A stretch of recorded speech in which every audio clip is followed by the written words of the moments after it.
tread water, relax, let go.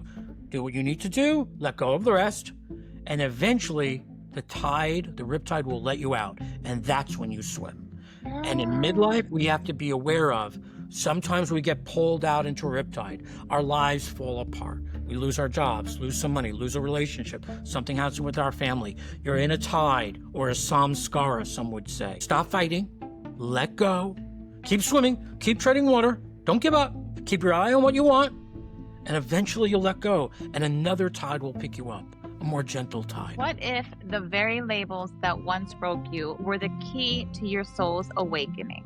In today's episode of Energy Unleashed, the Midlife Reset podcast, I'm joined by the amazing Colby Wilk, who's an intuitive healer, spiritual guide, who went from being labeled once as a lost cause to now helping others find their way back home. We are here today to help anyone that's feeling misunderstood or lost and help us all thrive in this midlife. So let's chat with our guy, Mr. Colby Wilk. Hey, thank you so much for having me on. You're so fun. Thank you so much for being here. Listen, an exciting day. I said, this guy is so full of energy, so fun. I know your story growing up was not very easy, and you've had a lot of different things that occurred to you when you were younger that now brought you to where you are today. So can you share with us a little bit about that, and how are you so full of energy and so powerful in helping others heal today? Oh, it's such a great question. I believe I have a lot of energy because I allow myself to be me. And those of us who allow ourselves to be ourselves release gateways of energy. And if we look at somebody who's enlightened, what we notice is they're more fully alive. That's what we sense. They may be more peaceful, may loving, but overall, all of them seem more fully alive. That's what we want from the spiritual journey. But the spiritual journey, as you know, is not so easy because it means letting go of what you thought you were and allowing yourself to become. That is such an awesome and perfect explanation. Yes, because a lot of people grow up being programmed a certain way, right? And sometimes it's like an identity or a mask, and they're not being their full energetic self, and they're being someone that they were taught to be. And I can totally tell you, for instance, completely authentic, energetic, and you say it as it is. You don't hold back. So what advice can you give to people who perhaps they feel like they cannot be, maybe they're afraid, or maybe they feel like they just can't shine and be their fullest self? All of my clients are people whose lives have blown up or they're considering blowing up their lives. Now, blown up in a positive way or a negative way? The people whose lives have blown up, it's ultimately positive, but it seems like it's in the negative. Marriages have fallen apart, careers have fallen apart. And there are people, midlife is a perfect example. Once you reach midlife, you're like, wait a minute, maybe I'm done pretending. Maybe I'm done trying to be something I'm just trying to be, but it's not quite right. And they're willing to really blow up that which is. Yes. Right? Because the purpose of a spiritual path is not to have, it is to relinquish your identity so that you recognize you have no identity. Truly spiritual people get that they're ordinary, and in their ordinariness, they get that they're special. If you meet somebody who's holding on to like, I'm special, look at me, look what I can do, that's all ego. And you sense it. You're like, ugh. But if you get somebody that's, I'm just like everyone else, there's nothing extraordinary about me, that is extraordinary. And they glow. Yes. And you're pulled towards them. You're pulled to their authenticity because even though maybe you, I, whoever can't accept parts of themselves, they do. They accept themselves and they accept you. And so you feel moved to them. Now, what spiritual people don't understand when they get into on the path is they're going to have to relinquish things. that are not really them that they may be tied to. It's Uh-huh. an uncomfortable process. Our job in this lifetime is not to create a piece of art. It's not to build a building. Our job in this lifetime is to become us, whoever that is, good, bad, indifferent. And so often we are stuck with what we consider to be available to us based on what we think other people will approve of. Allowing yourself to be you frees you up so you have more chi, more energy. That's so true. A lot of times, what you thought you were, your titles, you're living through accomplishment, and you're not being your full authentic self. And all of this weight is just carrying with you year after year after year after year. And I mean, I'm in my midlife now, and until a few years ago, was when I had my multiple little spiritual awakenings. You know, it's like the shedding of the layers. It's not like I had one ooh la la grand awakening. It's several obstacles, like the spiral of life, right? Not like a linear, perfect lifetime. And until a few years ago, finally, it was like complete freedom. And you feel the difference through doing energy healing and just, you don't need to impress anybody. You just be you, be your authentic self, and people see the shift in energy. They see the difference in you. Like you mentioned, you glow, you shine, and people are drawn to that. And it's surprising sometimes how there's so many people that are still in their mask, or I guess not quite seeing, not that it's easy, because a lot of times it's like programming, right, from growing up and having to be Yeah. a certain way. So in this case, then what should someone do if they're sitting here hearing this and they have that little something inside of them where they feel like they are holding themselves down somehow? What's the first step they should do? So people generally do not know that they're holding on. They're like, what? I'm trying everything I know how to do, and still my life is not progressing forward in the direction I want it to go in. Colby, what do I do? Okay, here you go. Here's the prescription. What do you want? One. Now, what do you want it? Colby, I want to be, a young lady came to me. She wanted to be married. Beautiful yoga woman, like just gorgeous. And when I use my gift to look, I hear clearly she doesn't want to be in love. She doesn't want to be married. She wants to be validated. And I saw an older man in back of her. And I said, I don't think you want to be married. I don't think you want to be in love. And she's, how dare you? Just hold on, because the truth will set you free, but it'll piss you off first, Ah, yeah. right? I think you want to be validated. And I see a man behind you with glasses, and I described him. And she's like, that's my father. I want to bring a man home so he can see that I'm normal, Oh my, that gave me the chills. right? And God bless her. And she thinks she wants to be in love, but really she wants to be validated. So what do you want? Now, why do you want it? Now, if why you want it is out of your soul's alignment and it's ego manufactured, and ego is that which wants to be special or different, you're not getting it, because your soul's going to stand in the way, moving you towards what you ideally want, which is validation. So with her, I work on helping her to validate herself. And once that's achieved to some level, perhaps the gentleman will show up. Maybe not. But at the end of the day, she'll know how to validate herself.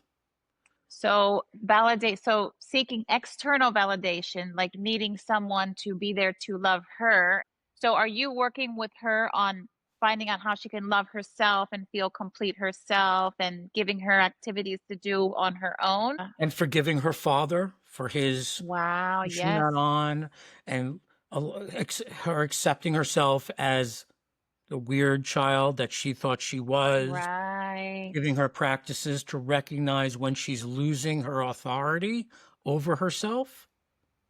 So she stops looking outside of herself and she starts looking in. Oh, let's do a practice. Can we do a practice? Yes. Okay. I love this.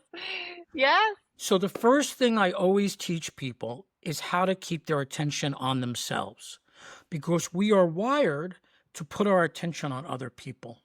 And Mm-hmm. we're going all so fast with social media and everything else that we lose track of ourselves. So take 3 fingers and put them right below your belly button. Yep. Okay. And then in the middle of you, here's your front, here's your back, right in the middle. And that is what I refer to as your still point. Other people might call it their Dantian or their Hara. And so you close your eyes, you put your Okay. tongue on the I'm back, doing this now. Yes. you put your Yes. tongue on the back of your front teeth. Mm-hmm. That'll circulate the energy. And now you're going to bring your attention 3 fingers below your belly button and in the middle of you. And listeners, please do the same thing. It'll only take a moment. And now you're just going to say, I ask for my attention. If you can do that, I ask I ask for my to attention drift to my still point to drift to my still point now. now. And now it'll drift down. There you go. And you're bringing your energy lower. There you go. Very nice. And down you go. By bringing your attention into your lower body, your body likes that and rewards you with feelings good.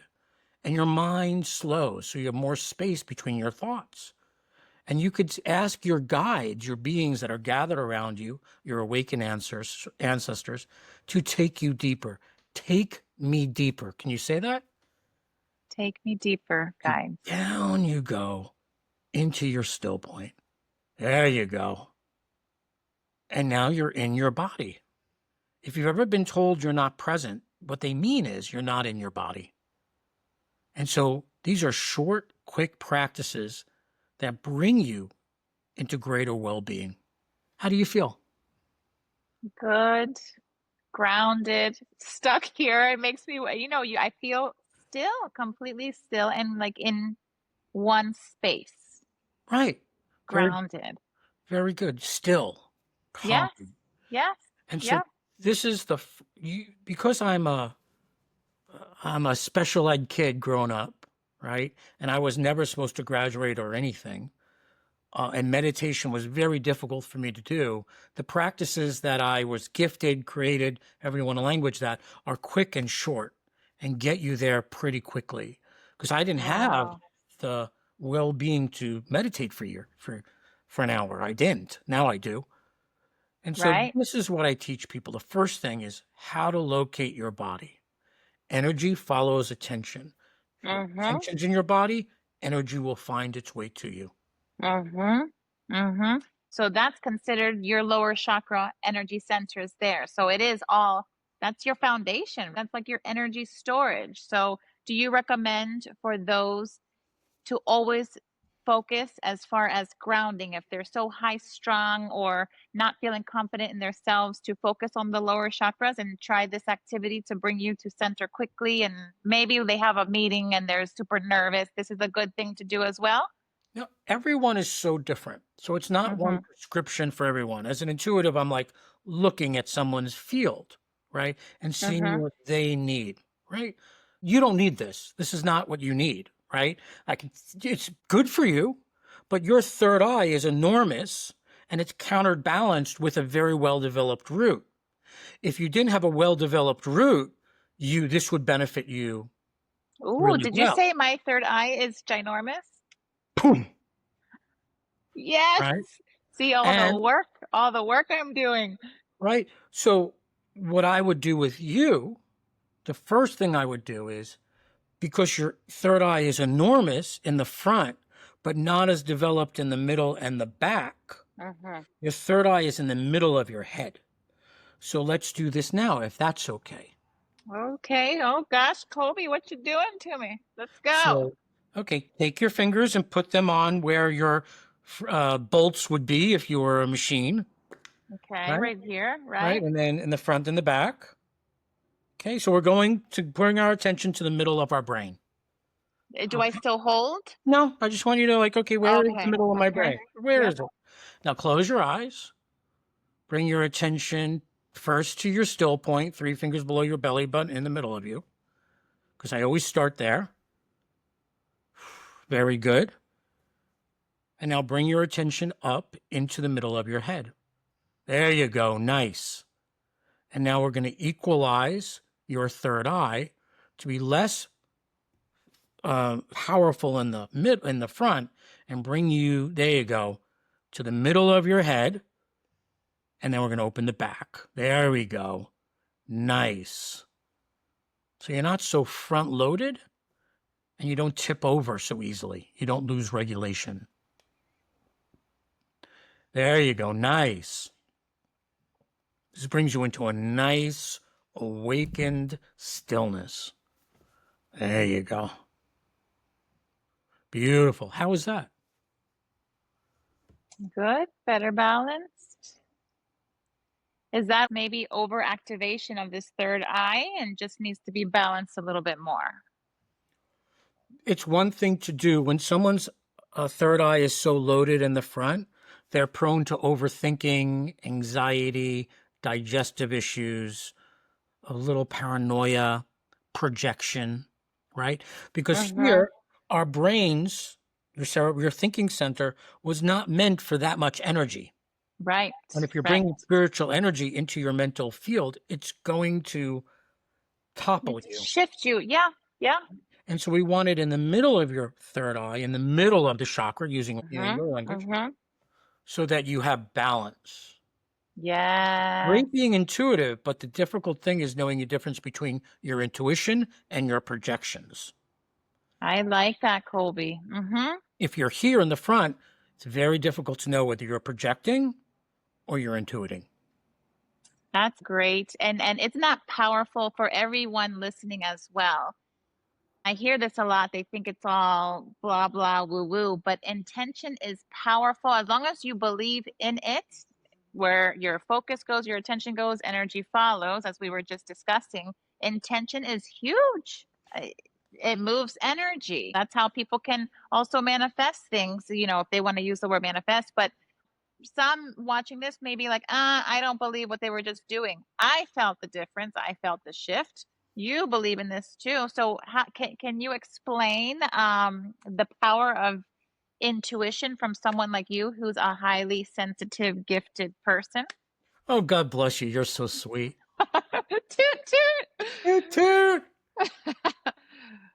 Intention is not enough. Intention is a beginning place. I can intend to go to the bank today. That doesn't mean I'm going to wind up at the bank. Right. I got to follow intention with action. Okay. So, yes, intuition, intention's great. Let's start there. And then you got to do something in alignment with that intention. Action. Some action in alignment with that. I got to get myself in the car to go to the bank. I can't just wait for it to show up. Mm-hmm. So those people are like, "Prah, intention." Yeah, I hear you. Yeah, you got to do it. Action. I could want to go to college, but I also need to fill out the essay. Right. It's not a magic wand. You can't just say, oh, I wish, oh, my prayer didn't work. No.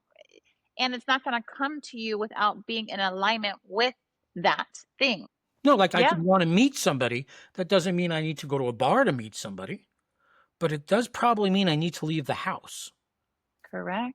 go to the Correct. beach, go to the park, whatever the case may be, for the sake of getting out, right?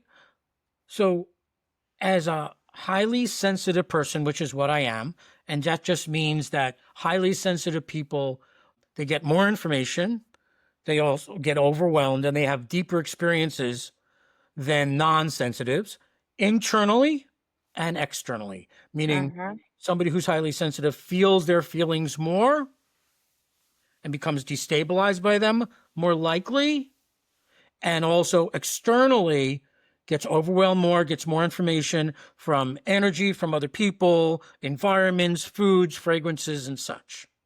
So Mm-hmm. if someone is highly sensitive, people who are highly sensitive have a spatial issue. They don't understand space. So if I am somebody who's very emotional and gets like beaten up by my emotions, I want to learn how to have space from my emotions. If I get overwhelmed by noise and light, I want to be able to see, wait, that noise and light is not on top of me. I have space. Can we do another Mm. practice? Yes. Don't lose that thought. Let's totally do that practice.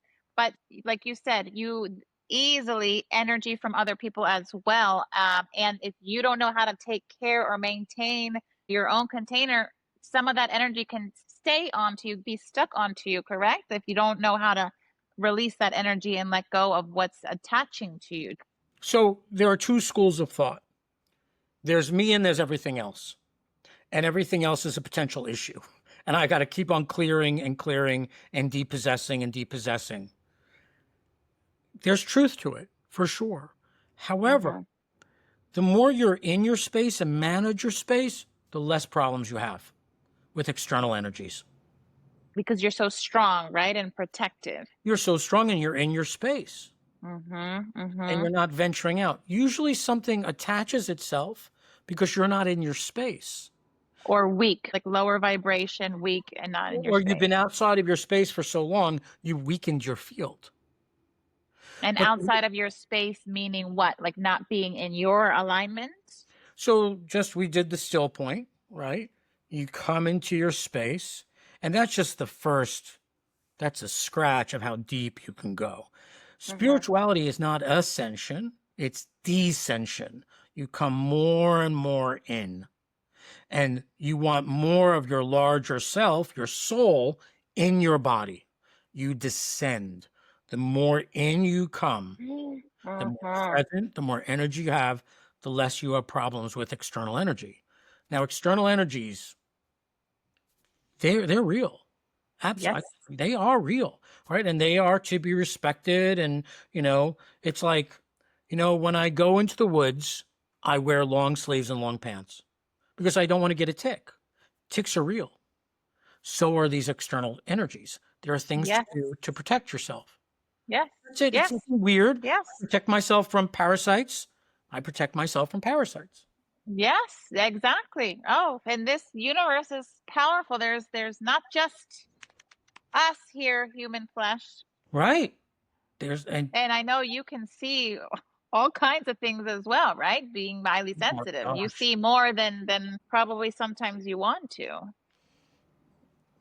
Yeah.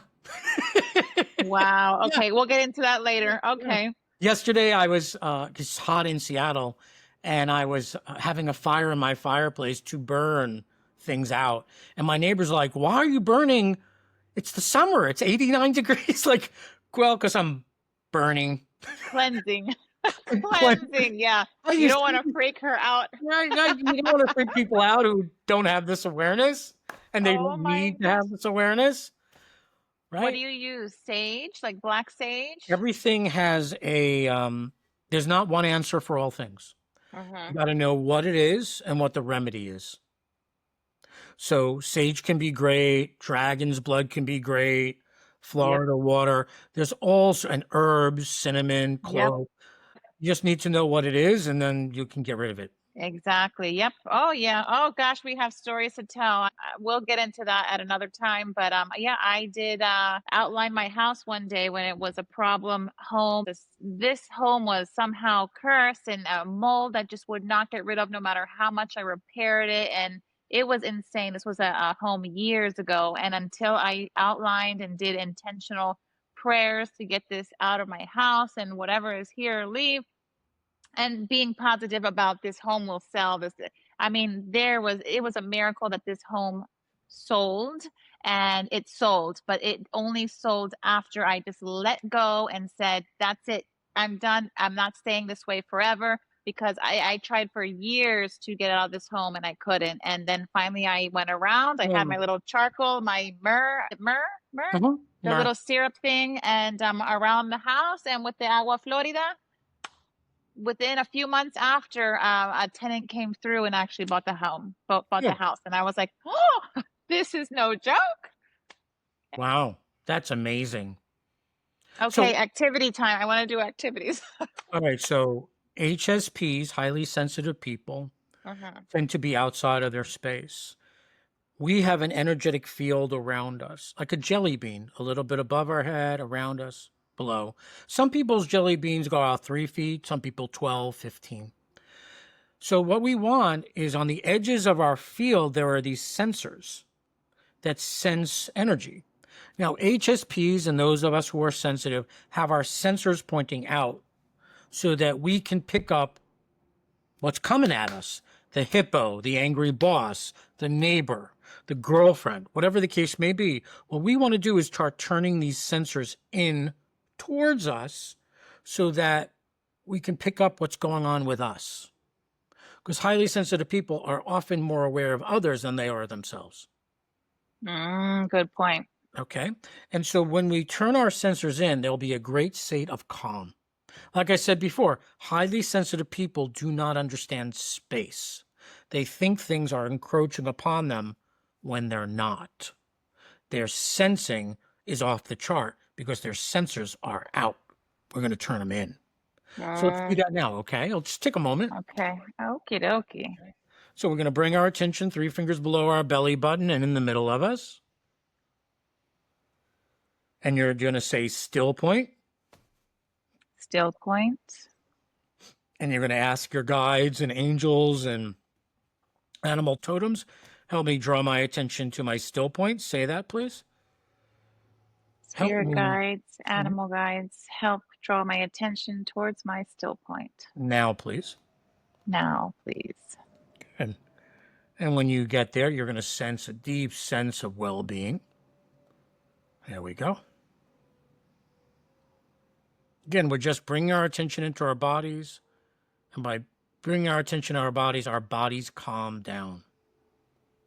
Good. How was that? Very good. Okay, now I want you to be aware from your still point, don't leave it, of the jelly bean around you, the jelly bean of energy. And don't visualize it because that's going to bring you into your mind. We don't want that.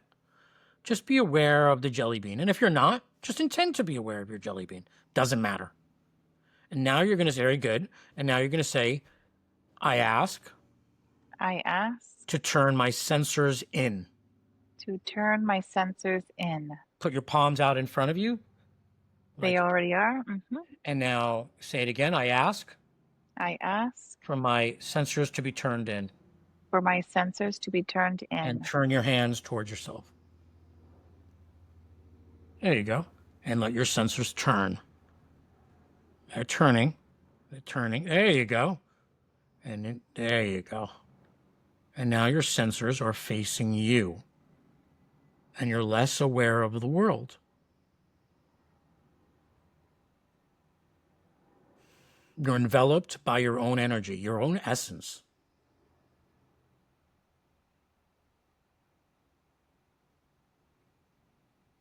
You have buffer between you and everything else. And the buffer you have is you. How is that? Very good. Very intense. Because I work on my chakras and energy healing, I never used to feel as much as I do now. Just from you talking, I know exactly what to do. You can sense the energy. You can literally feel the aura. And when you said to turn your attention inward, it was almost immediately and like a pressure and tingling, and you can sense the energy around you. Right. And that's with work. Some people are like, I don't feel anything. It takes them a while, right? How about highly sensitive people that don't practice how to take care of their self and their field? Will they still be able to feel this quite quickly? I think overall, HSPs are not from Earth. Overall, they're from other places. And so they're learning what it is to be human. And so their nervous system is like jacked up because they really want to learn. In order to learn peace and stability, you come in with lack of stability and lack of peace so that your arc throughout your life brings you there, right? If you have peace and stability, you don't pursue peace and stability generally. So I find most HSPs highly gifted and the sensitivity and intuition generally goes hand in hand. And you're with me now, right? I do this every day. My field is very limber.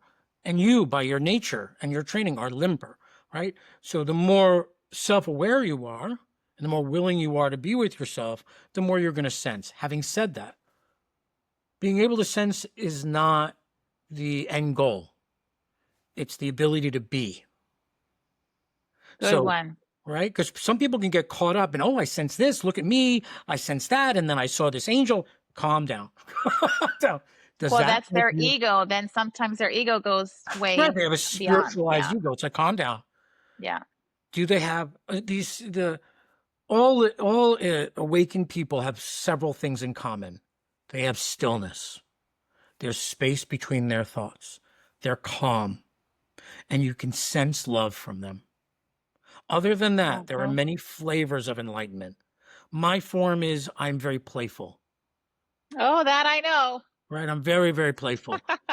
Other people's form of enlightenment Yeah. has more of a zen, calm quality, It's right? like different personalities, right? Exactly. Like there's as many forms of enlightenment as there are people, right? So if you sense, great, use that to assist yourself. But don't get caught up in, look at me, look what's happening, which I understand. I used to be one of them. One of Mhm. the wonderful things about entering midlife is you're letting go. Yes.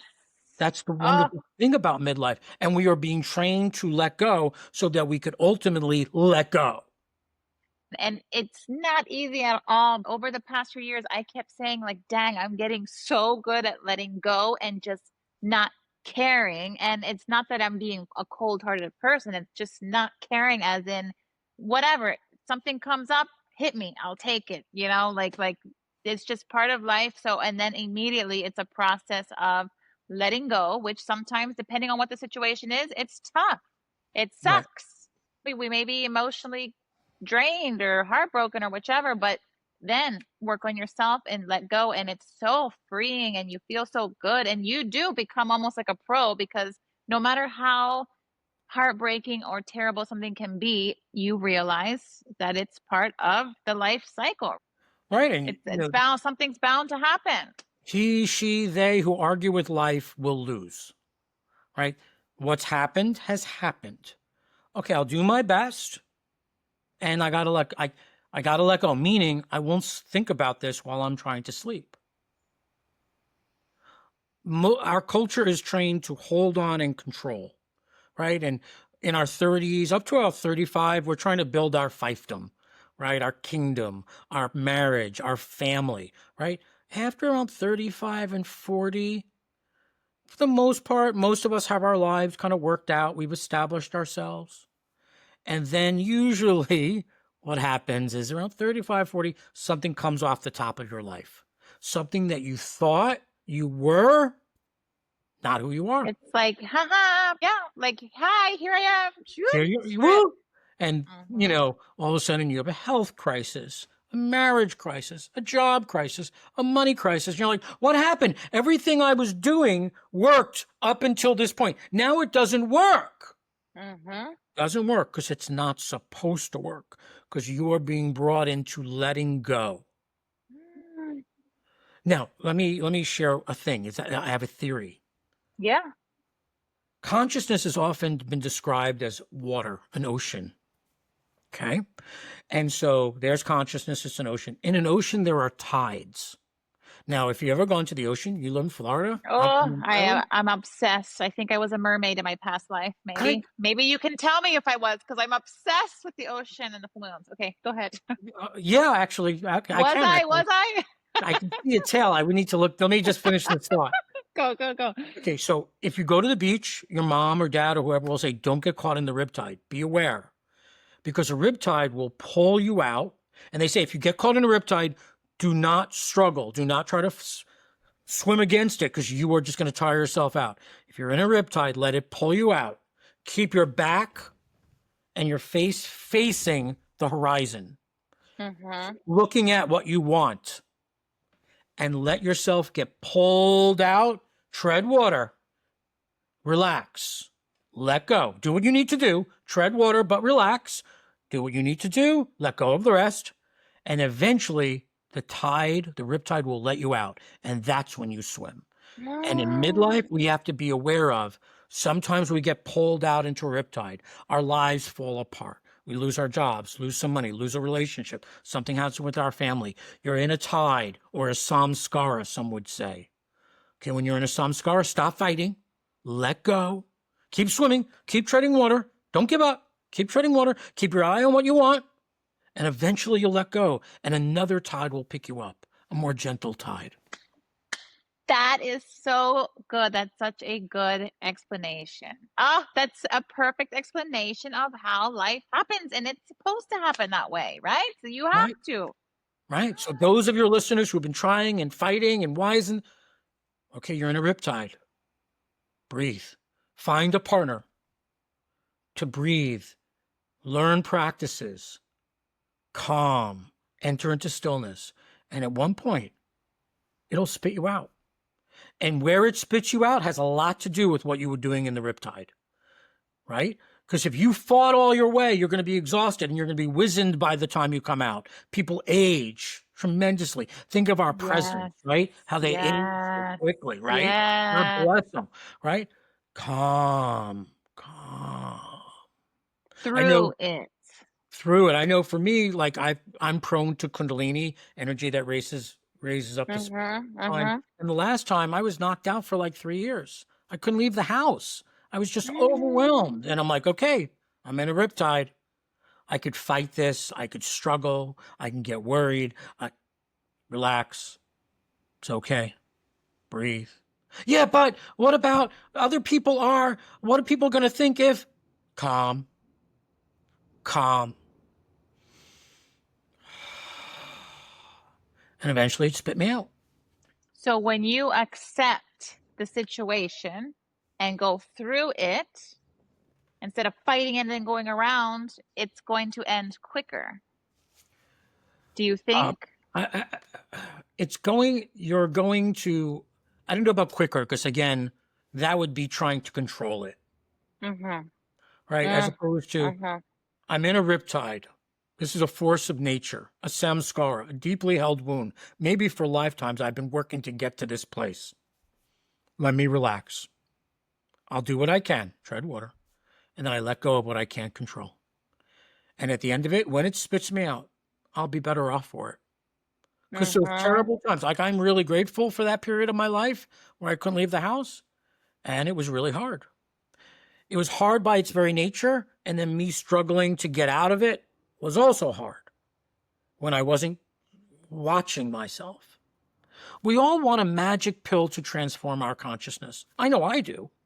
I want to go to a retreat and presto change and I come back, but that's not how life works. It's not. It's the little things. It's the daily practices we do.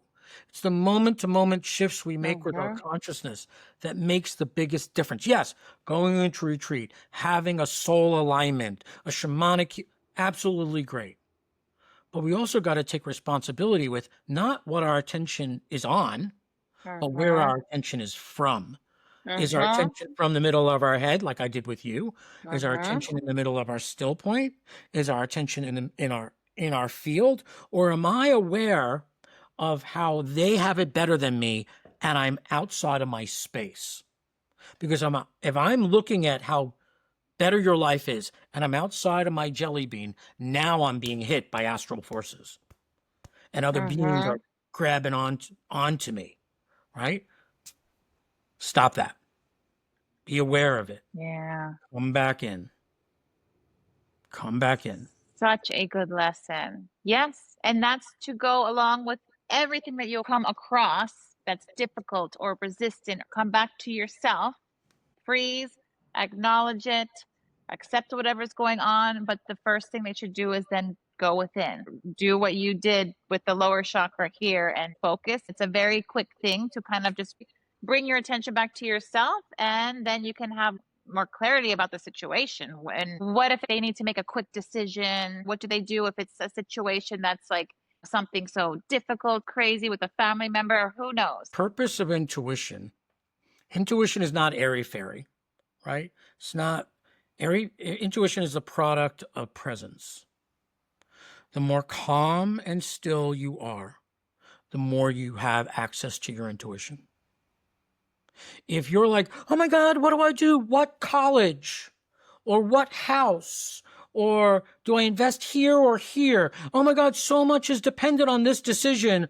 Good luck accessing your intuition. You're going to access your projection. You're going to access your hysteria, your paranoia, but not your intuition. You're going to have to get Exactly. calm. And then from there, but Colby, I'm not calm. Okay. Well, let's develop a practice. I don't have time. Okay. Let's do still point. It took a moment. You could do this in the shower. You could do this in the car. You can do this in meals. I have thousands of short, itty bitty practices on my blog, in my website that I send out in my newsletter every week. Okay. So Okay, if people good. want short practices, just sign up for my newsletter. They are there. Then I'll Yes. bring, like I said, I'm a special ed kid growing up. I didn't have the attention span to meditate an hour, yet I have this gift. And I'm like, how do I calm my system? I do this work because I need this work, Yes. right? Maintenance, maintenance. Yes. And I have my moments where I forget myself. Oh, okay. How dare she? Okay, Colby, come on, bring yourself back. So for everyone listening, to better their selves, when you're stuck in a situation where you can't hear a message, I can't hear a message, you're a monkey brain, you just can't decide, and oh my gosh, you need to make a decision, but you don't know what to do. Just go inside.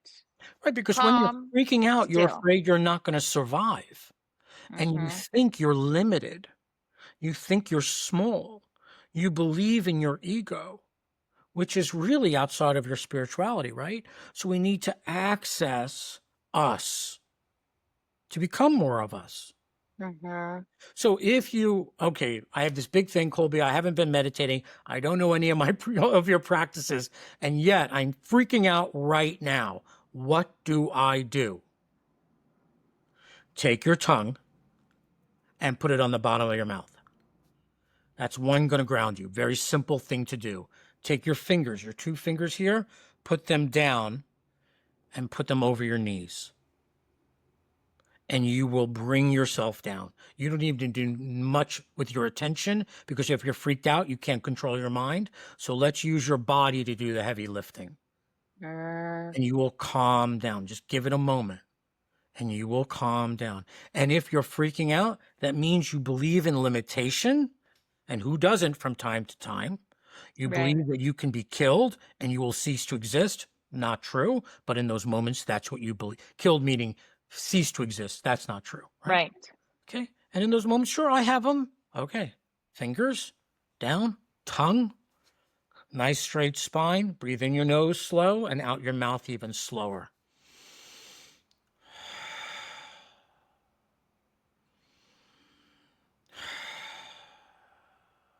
And then the question to ask is, what do I need to know here? Not what's the right thing, not what's going to get me ahead. What do I need to know? Mm, love that. That should be a takeaway for everyone today, to try it out your next time you're in a situation. That's so easy to do. Ah, Life is easy. that's We so make it good. very complicated, right? Yeah. Because we don't think we can have. Now, the thing that maybe is different from me is when I'm with somebody, I am listening to their soul. Soul meaning the larger, wiser part of you that is both inside your body and outside your body. Both are true. Like Your, the aura, the energetic field. the aura to me is It's a a jelly result, bean. Is that the jelly bean? the jelly bean, the jelly bean.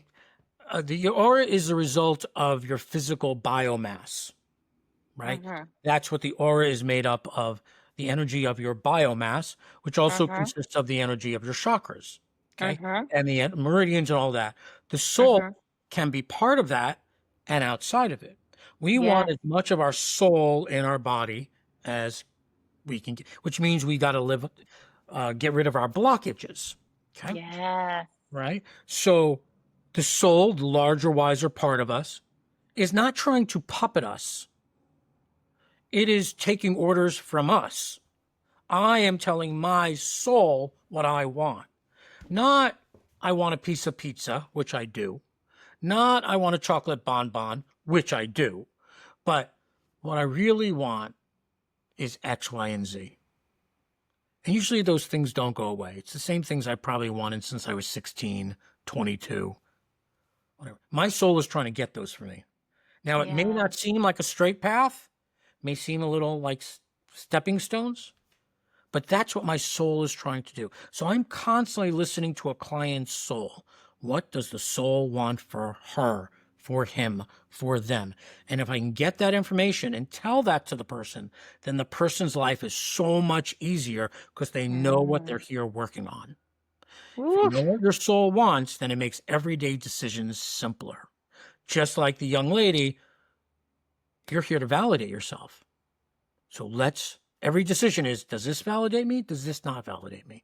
Am I looking for external validation? Do I eat this? Do I not eat that? Oh, wow, that's kind of out. Oh, I'm eating that because I didn't get validation. Put down the spoon. Oh, Mm-hmm. I want to go on this vacation and buy that bathing suit. Oh, because I want to get a lot of it. Put down the bathing suit. Wow. Makes life I really like this for myself. This dress, this little pixie thing. Great. Buy the dress. And that's how you were talking about that. That's how you speed things up.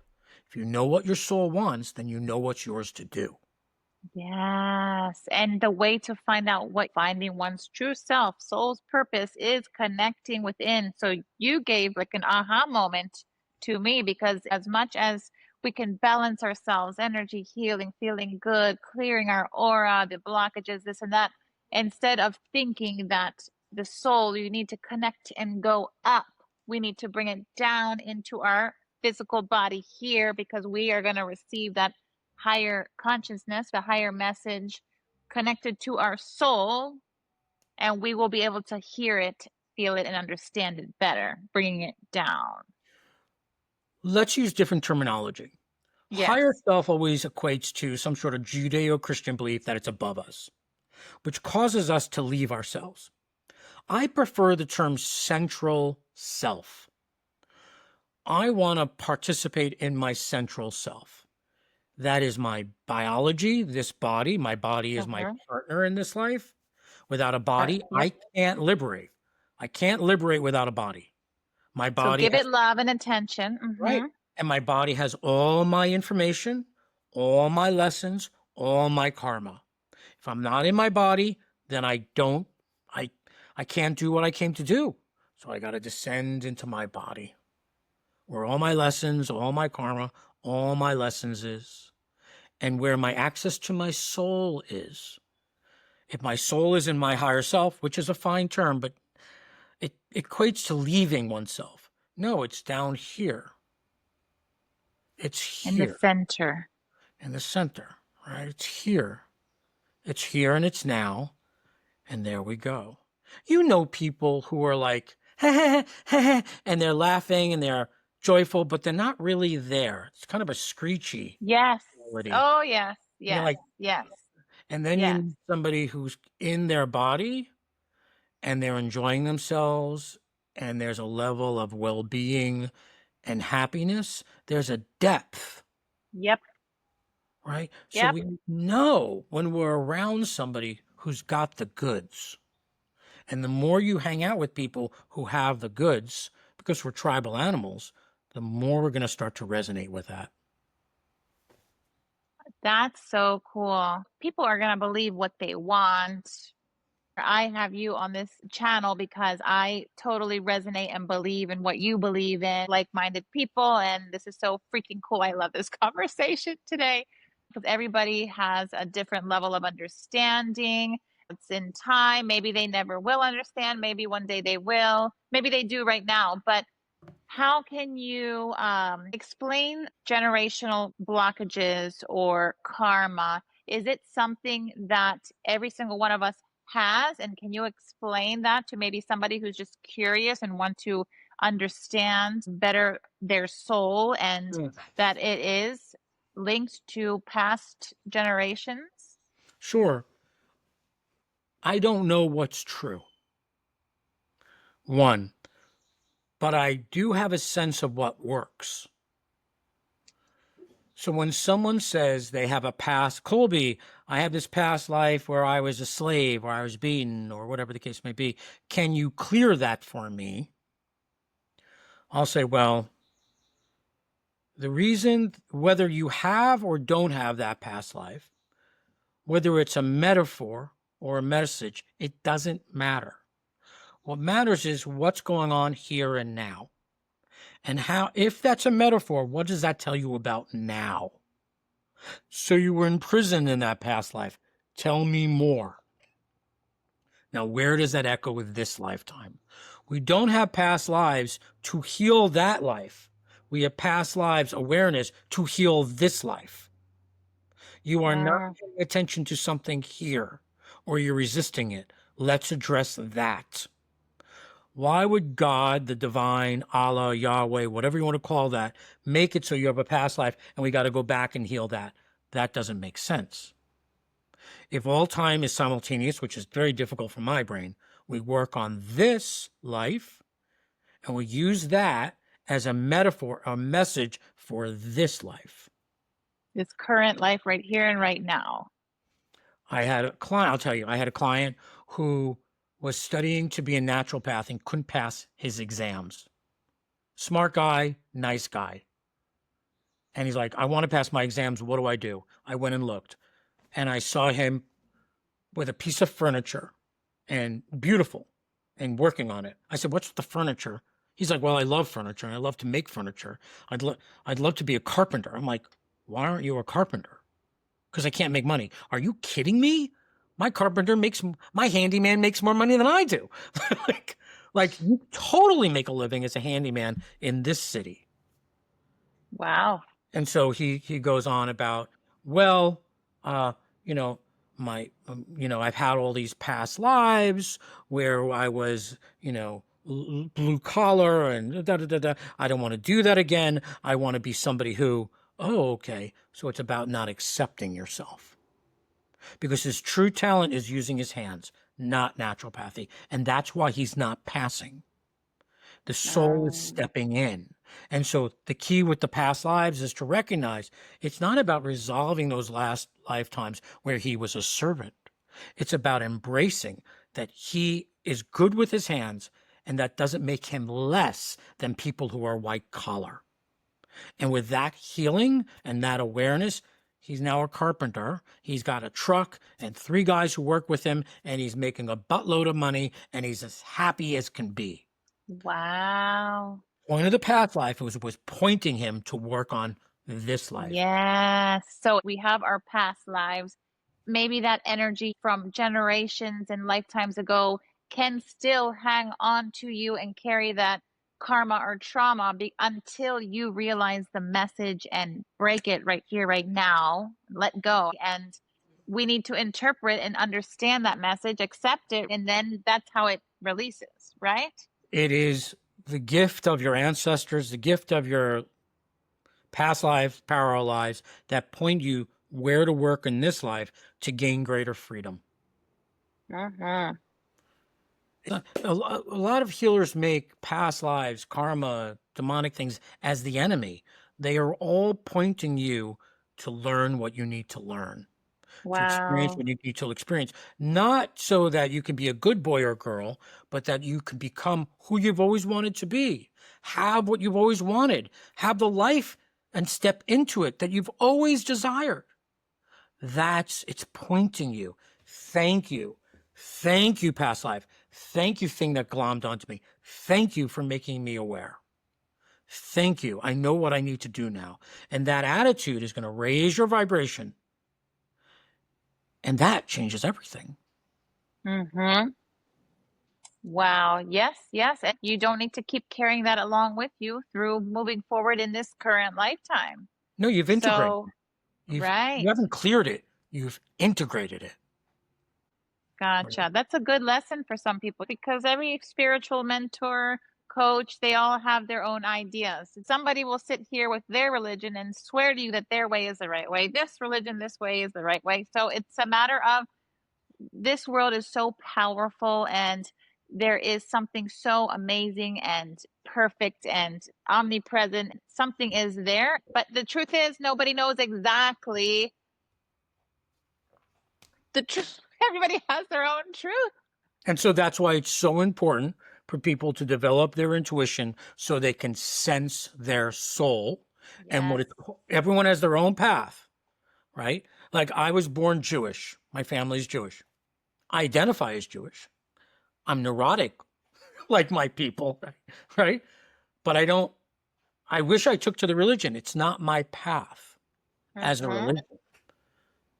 I had to find my own by developing my intuition. Now I help people sense their own path.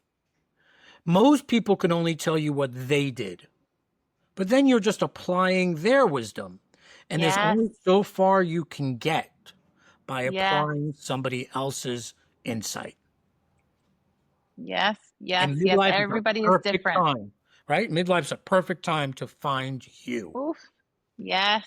I love that. Many people in their midlife is either unsatisfied, feeling lost, misunderstood, or stuck. Some are thriving in their businesses, but still lacking something deep inside. And everyone can thrive at some point if they just connect within and understand their soul better. I think there Is are that two correct? groups in midlife. I didn't accomplish what I wanted, and I'm now old enough to know it's probably not going to happen, right? Like, there's that Yeah. group. I didn't become a whatever. I didn't have whatever, and it looks like it's all downhill from here. So I they're like, oh, well, yeah, oh well, or they're pissed yeah. and they don't know what to do.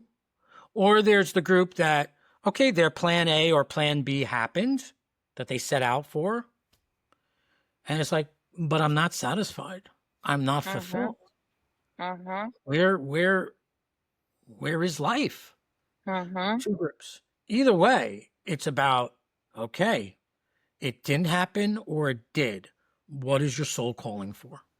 Mm-hmm. Mm-hmm. Oof. And our souls are powerful, especially if we let it shine. If we start paying attention to our body, to our soul, to our wants, our intention, working on our energy centers, it's so powerful, right? And then it's just feeling and knowing and being able to just relax in this lifetime. I feel more excited on what's to come for me than years ago when I was living like, oh, why am I stuck? Why am I in this constant pattern? And and I literally was like held in this little container and didn't go anywhere because it was problem after problem. I was complaining after complaining, and you get stuck in this freaking hamster wheel loop.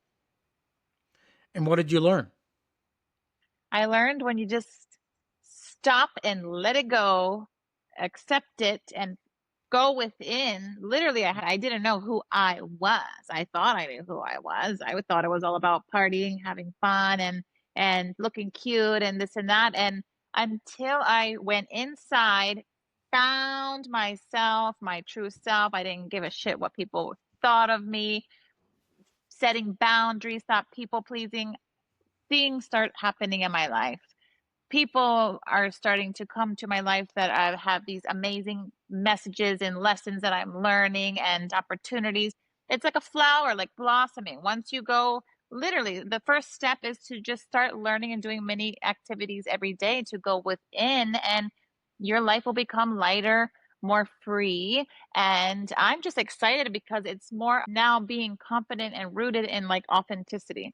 Mm. For me, I'm not going to get upset about those who aren't there, but you know that I know, and you can spot someone that's not being genuine or authentic and hiding behind this story or this mask. And it's not their fault. They just don't know, or maybe they will always be like that or whatnot. But I used to accept a lot of those people into my life just because I felt bad for saying no. And it did nothing for me. So now it's just life is so much more exciting surrounding myself by genuinely good, authentic, true people.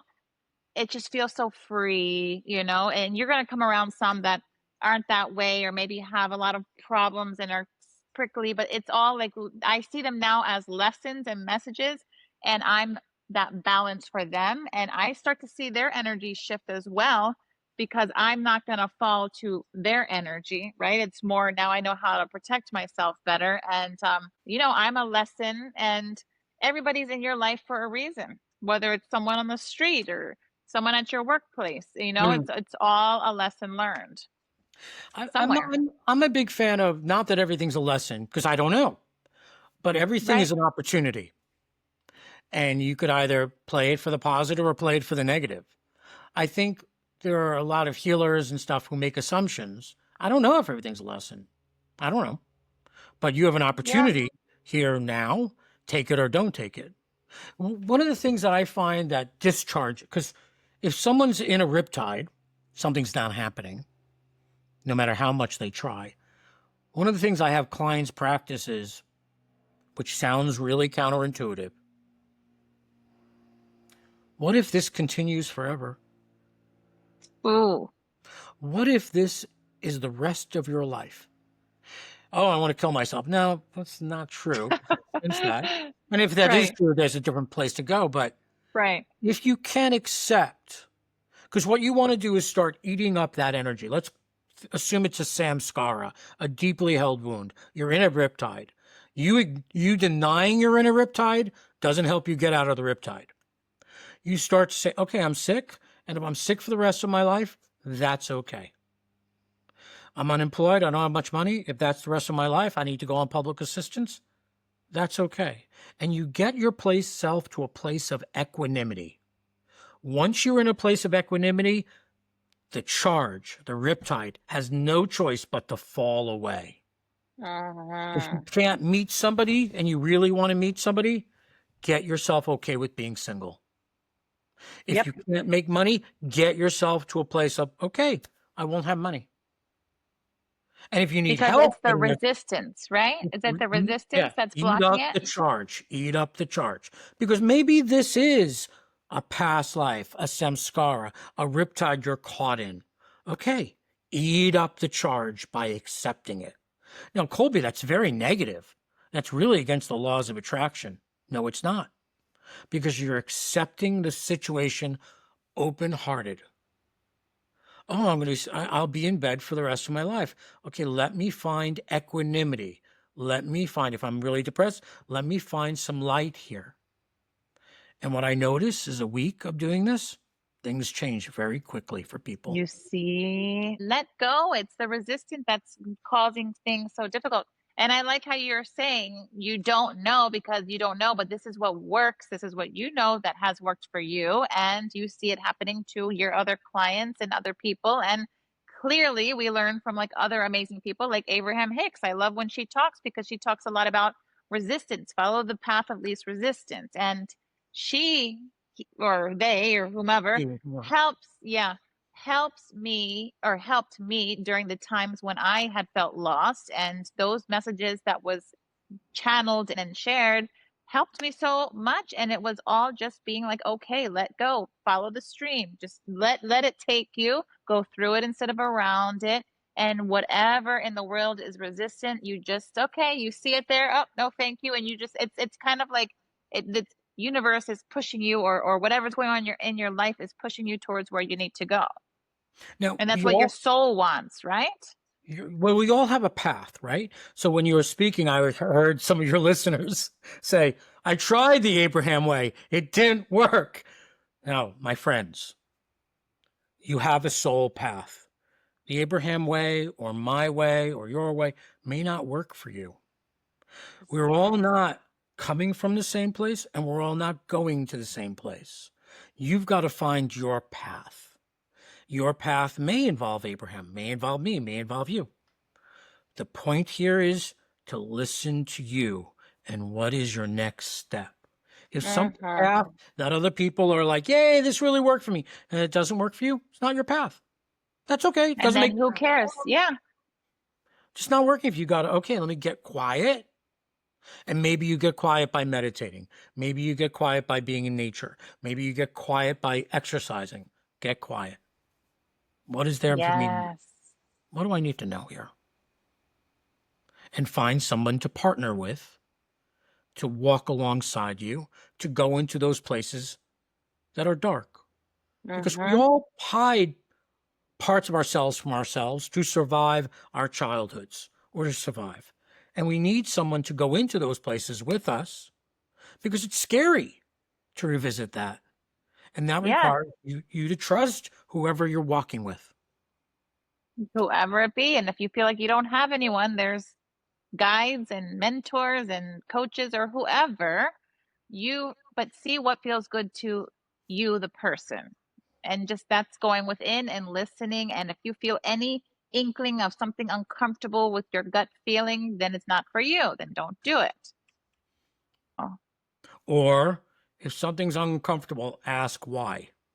Because maybe it's uncomfortable because it's outside of your comfort zone. So how do we tell the difference between a bad gut feeling, uncomfortable from somebody or something negative to going out of your comfort zone? Is there a way to tell? So I really like lifting weights, right? I've lifted weights since my 20s. And the last 2 years, when I lift, I get really tight and I get a headache. And I kept lifting because I love it so. But my body's saying, don't do this anymore. Yeah, but I really Yeah. like it.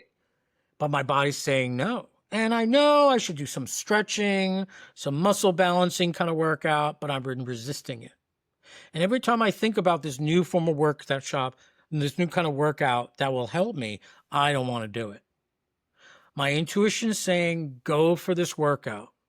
But there's another part of me that wants it my way. I want to do it my way. I want to lift and not have a headache. Everyone else can lift without a headache. Why can't I? Mm-hmm. Intuition's clearly telling me what to do. But there's another part of me who wants to do it my way. Both of them feel very different. One feels peaceful and kind and slow. The other is about working out so I can be cute and people will look at me and I'll still feel sexually relevant. A lot of reasons. Mm-hmm. When it gets too complicated. So with both of those uncomfortable situations, go within and feel which is more simple, more peaceful, not so complicated. Not so complicated. And if Mm-hmm. it's outside of your comfort zone, it's going to be a little uncomfortable. Right, right. Good one. This is so excellent. This is such good information for those at midlife. This is a perfect topic, jam packed in here. I'm excited. I love it. But one question I wanted to pick your brain is, and this is back to the highly sensitive person like yourself. Not everyone can experience that in this lifetime. For a highly sensitive person, does that mean you have to be completely aligned and awakened, like a Kundalini experience? How would someone become highly sensitive, or is it Uh, that you are just born that way? my understanding, I'll just tell you me. I was born very empathic. And my mom would tell me, oh, you're so sensitive, right? And then it became, I remember as a child being aware I'd be in my room and I wonder if it was okay to go downstairs to the kitchen. And I would stretch out my field. I didn't know I was doing it to sense if somebody was in the kitchen and if they were, what mood they were in. You could So feel that from your room. from my room, right? And so being raised in a dysfunctional home where I wanted to know how somebody would feel so that I would know how to maneuver further sharpened the empathy and the HSP. Most people I understand are born HSPs. And the more pressure you put on yourself and the pressure you're under further deregulates the system. Mm, So since I've had more and more Kundalini awakenings, my sensitivity has grown, which has its pluses and has its minuses for sure. It has compelled me to learn how to manage myself in a way that other people don't have to learn. Because as an HSP, you're much more aware than the average Joe. But right. that awareness can sometimes turn on you if you don't manage it properly. So we all have our energy centers, and it took you a lot of trials, tribulations, challenges to understand exactly that you were this gifted person, because that was like the norm to you. You could sense and feel everybody and all around you, which the weight of life probably was insane when you were younger. Did you do certain like ancient practices that kind of opened you further or sparked you Oh, further? there Like were how so do you? I Yes. I have learned and learned This and is probably another episode that we have to have because I'm just so curious about the Kundalini awakening. So Kundalini awakenings and sensitivity are not the same, right? And I Mm-hmm. can tell you a story. It's kind of off topic, which is I remember an exhibit came. There was an Egyptian exhibit to Seattle, and it had the sarcophagus. I think that's what it's called. And I could sense the field around the sarcophagus, and there was an energetic key. And I opened the energetic keys on the sarcophagus, and all this energy came out. And to be honest with you, I was showing off. I totally was showing off. Look what Because I you can could do. feel it. Yeah. Feel it. Look what I can do, my friends. Look, key. And a Part of the key, work. you mean a spiritual key? Yeah, like an energetic key, like something Yes. non-physical. And it wasn't a good thing to do.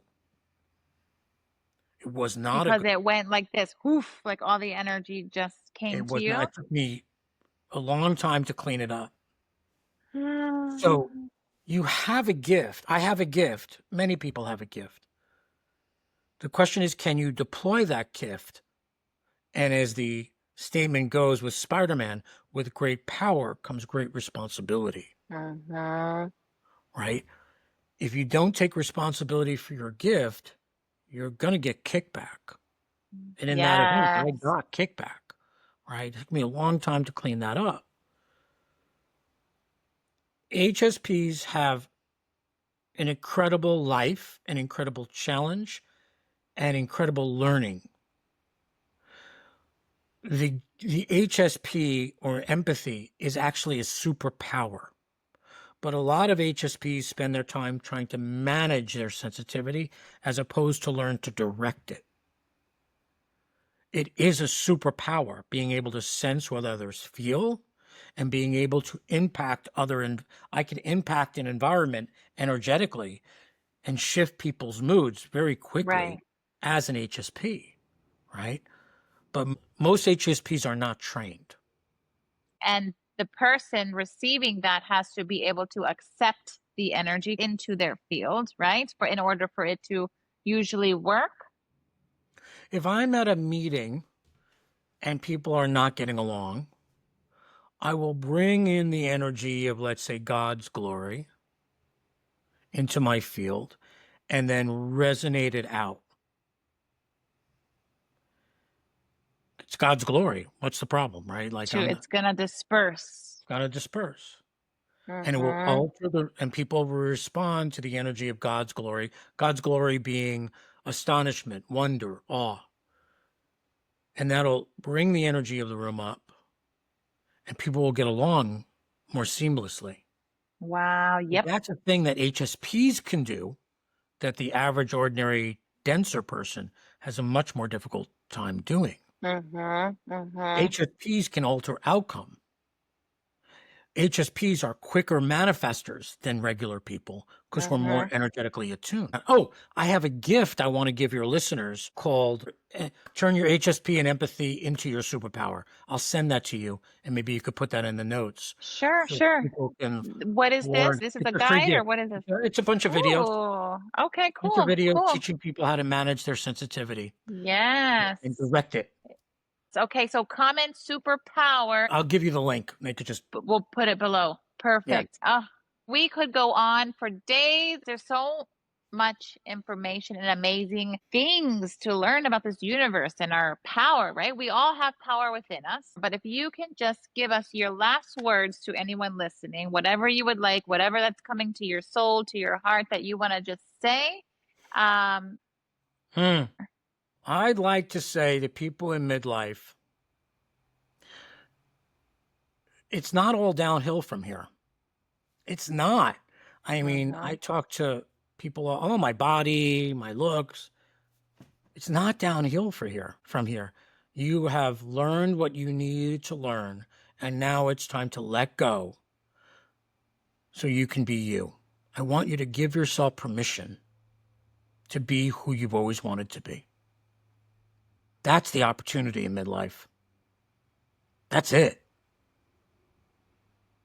You That's have your awesome. foundation. You have it. Now let go. Yep. And their life can change like this as soon as you make that decision. Your life can change. Yes. Absolutely.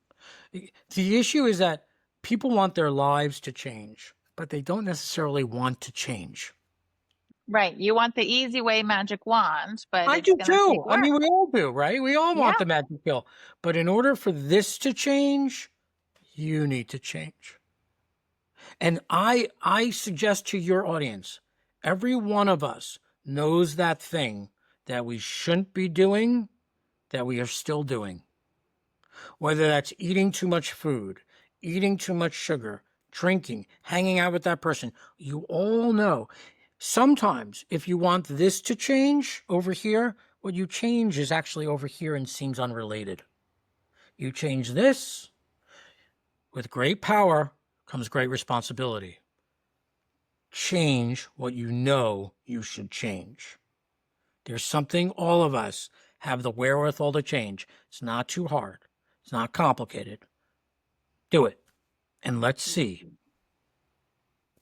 They know.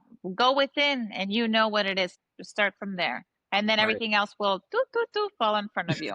Dominoes. Exactly. Oh, Colby, you're fantastic. What is the name of your website? Again, I will put that down below as well. ColbyWilk.com, ColbyWilk.com. And I can't wait to chat with you again. I would love to have you on again so we can chat some more. I'd love that.